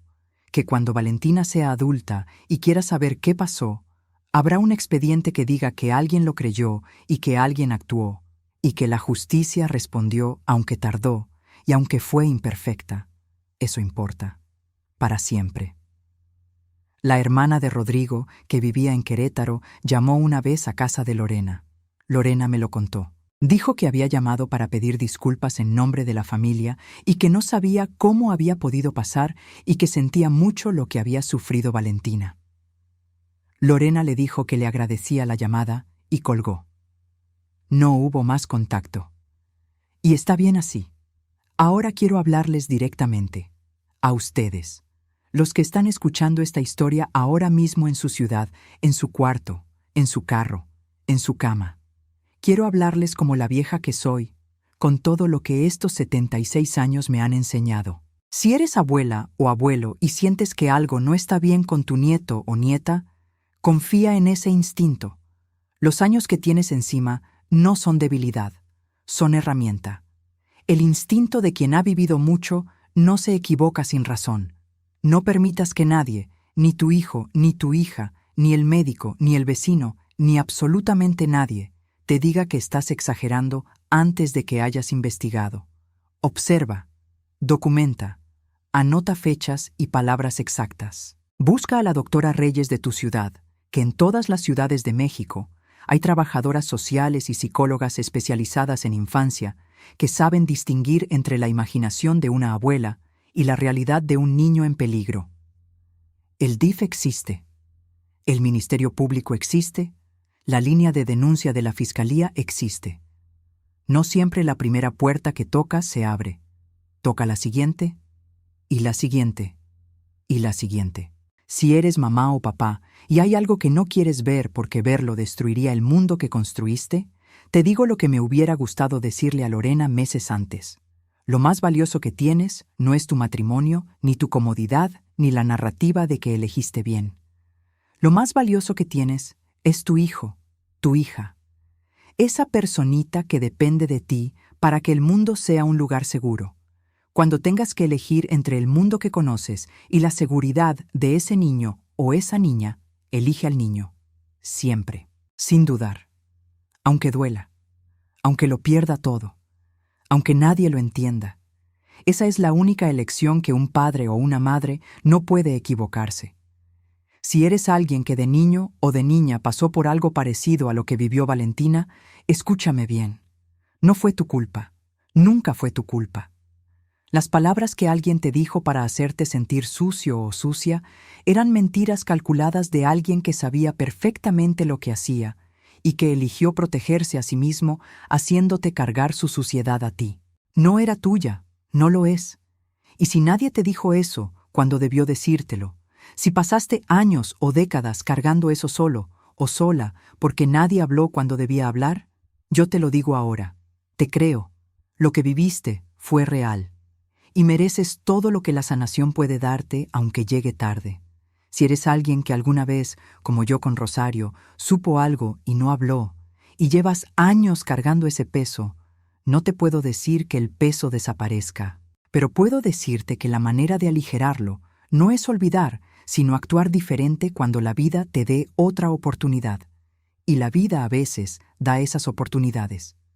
Yo tuve la mía a los 76 años. No es tarde mientras uno siga respirando. Si eres alguien que trabaja con niños, maestra, médico, enfermera, catequista, entrenador, cualquier persona que tenga contacto regular con niños, aprende a leer las señales. Los niños que están siendo dañados no llegan con un cartel, llegan con cambios de comportamiento, con silencios donde antes había ruido, con dolores de estómago que el médico no encuentra, con pesadillas, con miedo a lugares o personas específicas, con ese mirar de adentro que ya aprendí a reconocer. Cuando veas esas señales, no te las expliques solas. Pregunta, con cuidado, con tiempo, con paciencia. Un niño que siente que un adulto de confianza lo está viendo de verdad, a veces encuentra ahí el valor que necesita para hablar. Y a todos ustedes, a los que están escuchando esta noche, les digo algo más. Los niños de este país son responsabilidad de todos, no solo de sus padres, no solo del gobierno, de todos, del vecino que ve algo raro y decide hablar, de la abuela que no se rinde aunque le digan que está loca, de la doña Pilar de cada barrio que llama cuando tiene que llamar, de la doctora Reyes de cada ciudad que escucha diferente. Somos responsabilidad colectiva de los más pequeños. Y cuando fallamos colectivamente en esa responsabilidad, son ellos los que pagan el precio. En mayo de 2012, un viernes por la tarde, Valentina llegó a mi casa con los 2 timbrazos de siempre y una hoja de papel doblada en la mano. Me la dio con una seriedad que me recordó a la manera en que yo le había dado importancia a sus papeles desde el principio. La tomé con el mismo cuidado. La desdoblé. Era un dibujo, hecho con crayolas en ese papel grueso de la escuela que aguanta bien el color. Eran 2 figuras de palo, una grande y una pequeña, de pie en lo que claramente intentaba ser un patio con flores de colores alrededor. La figura grande tenía cabello blanco dibujado con gris, porque no había crayola blanca en la caja. La figura pequeña tenía el cabello de color café y una sonrisa enorme que ocupaba casi toda la cara. Arriba, con la letra grande y torcida de siempre, con esa inclinación hacia la derecha, Valentina había escrito 2 palabras: Nana Carmi. Solo eso. Pero debajo del nombre, con otro color, había dibujado algo que tardé un momento en reconocer. Era un corazón, no el corazón simétrico que los adultos dibujan. Era el corazón irregular y vigoroso que dibujan los niños cuando lo hacen rápido porque quieren que uno lo vea antes de que cambien de idea, con un alado más grande que el otro y las puntas un poco chuecas. Sostuve ese dibujo en las manos y lo miré y lo olí. Olía a crayola y a papel de escuela y a algo dulce que era el perfume de Valentina. No la colonia de lavanda que tenía antes, sino un jabón nuevo de zarzamora que Lorena le había comprado. Ya no olía a miedo. Me guardé el dibujo en el bolsillo del delantal. Le dije a Valentina que era el regalo más bonito que me habían dado en mucho tiempo. Ella me dijo que lo sabía, con esa seguridad tranquila de los niños que empiezan a reconstruirse. Y luego me preguntó si teníamos atole de guayaba, y yo le dije que claro que sí, que para eso tenía estufa y guayabas en el patio. Nos sentamos en el patio con el sol de mayo, que en Puebla es tibio y dorado, y llena las cosas de un color que parece pintado. Las bugambilias estaban en plena floración, rosas y moradas contra la pared de adobe. El árbol de limón torcido daba sombra suficiente para 2 sillas y 2 tazas de atole. Valentina acomodó sus caballos nuevos en el suelo del patio mientras tomaba el atole de más claro a más oscuro, con ese orden que siempre tuvo, y cantó. No una canción completa, solo unos compases de algo que estaba aprendiendo en la escuela, algo sobre el sol y la lluvia que yo no conocía. Lo cantó bajito, casi para sí misma, con los ojos en los caballos y las manos ocupadas en acomodarlos, como si cantar fuera lo más natural del mundo, como si nunca hubiera habido un tiempo en que no cantara. Cerré los ojos un momento. En el papel guardado en la Biblia de mi buró, en el Salmo 23 de siempre, estaban todavía los 2 papelitos de octubre. Los había considerado tirar muchas veces y nunca lo había hecho porque sentía que tirarlos sería borrar algo que no debía borrarse. La evidencia de lo que ocurrió. La prueba de que una niña encontró la manera de pedir ayuda, aunque creyera que nadie podía escucharla. La letra pequeña y temblorosa de alguien que todavía esperaba ser salvada. Esos papeles iban a quedarse donde estaban. No para revivir el dolor, sino para recordar la verdad. La verdad de que los niños hablan, aunque no siempre con palabras. La verdad de que hay adultos que escuchan aunque nadie más quiera hacerlo. La verdad de que el amor de una abuela, aunque sea viejo y arrugado, y con la presión alta y sin ningún título profesional, puede ser exactamente lo que un niño necesita para no perderse del todo en la oscuridad. En octubre de 2011, una niña de 8 años escondía papelitos en los zapatos. En mayo de 2012, esa misma niña cantaba en un patio de bugambilias mientras acomodaba caballos de plástico de más claro a más oscuro. El mundo no quedó perfecto. Nunca queda perfecto, pero quedó mejor. Y en la vida de 76 años que llevo, mejor es suficiente. Mejor es todo. Si llegaste conmigo hasta aquí, si estuviste con esta abuela desde el principio hasta el final de esta historia, quiero pedirte una última cosa antes de despedirme. Solo una. Deja un comentario con la palabra protegida. Solo esa palabra. No hace falta explicar por qué la elegí. Las personas que de verdad estuvieron conmigo en todo este camino van a entender por qué esa palabra importa. ¿Por qué esa es la palabra que resume todo lo que pasó entre octubre de 2011 y mayo de 2012? ¿Por qué esa es la palabra que Valentina se merece que el mundo sepa que es? Protegida. Y por favor, suscríbete si todavía no lo has hecho. Aquí hay una historia nueva cada día sin falta. Historias de mujeres reales que amaron con fuerza aunque les costara todo. Historias que a veces duelen, pero que siempre terminan con esperanza, porque yo no cuento historias sin esperanza. La vida ya tiene suficiente oscuridad sola. Las historias que yo cuento tienen luz al final aunque el camino haya sido muy largo. ¿Desde dónde nos estás viendo? ¿Qué ciudad? ¿Qué estado? ¿Qué hora es donde tú estás? Quiero saberlo. De verdad que sí. Y si hay alguien en tu vida que tiene la mirada de adentro que yo aprendí a reconocer, el silencio donde antes había ruido, los papelitos escondidos en los zapatos, la frase de «a veces no quiero que amanezca», por favor no mires a otro lado. Por favor sé la nana Carmi de esa persona. Por favor toca las puertas aunque tengas miedo. Por favor no te rajes. De todo el corazón de esta viejita poblana al tuyo, muchas gracias. Cuídense mucho por allá y cuiden a los niños.